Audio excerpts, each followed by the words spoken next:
Canada's former finance minister and still sitting member of parliament has officially accepted a position with the Ukrainian government as an economic advisor. And Canadians should be angry, because this should be illegal. While serving as finance minister, Chrystia Freeland sent billions of dollars to Ukraine. She was shaping policy, sanctions, reconstruction, and Canada's broader economic and diplomatic strategy towards Ukraine. Now she's stepping into a role advising that very same government.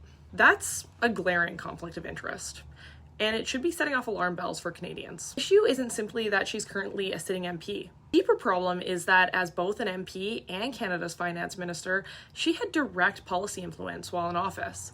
Influence that determined where Canadian money went, how it was structured, what conditions were attached, and how Canada positioned itself economically and diplomatically with Ukraine. As finance minister, she had access to non-public information, internal strategy discussions, and high-level international relationships. She helped signal Canada's priorities on the global stage and built credibility, influence, and access. And that doesn't disappear the moment someone leaves office.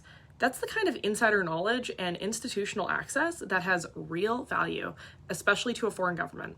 When someone later takes a job with a foreign government that benefited from those decisions, it raises an unavoidable question.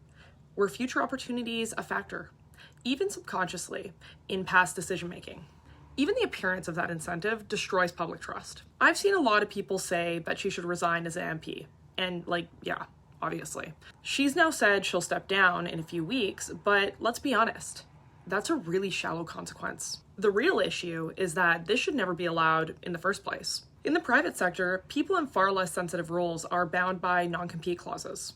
They can't immediately go work for competitors, clients, or foreign interests because of the risk of conflicts and the misuse of insider knowledge. So why do we tolerate something far more serious from our government officials? If you've held a senior position in the Canadian government, especially one with influence over foreign policy, spending, international strategy, you should be legally barred from working for a foreign government or foreign state agency. Full stop. Not discouraged, not frowned upon, illegal.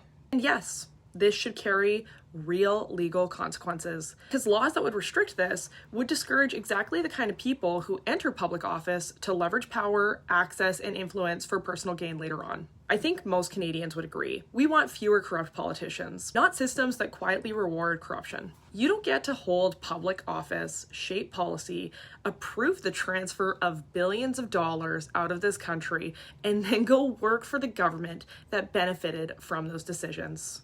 That's insanity. If our laws truly prioritize Canada and Canadians, this wouldn't be a controversy circulating the news. It would be a crime.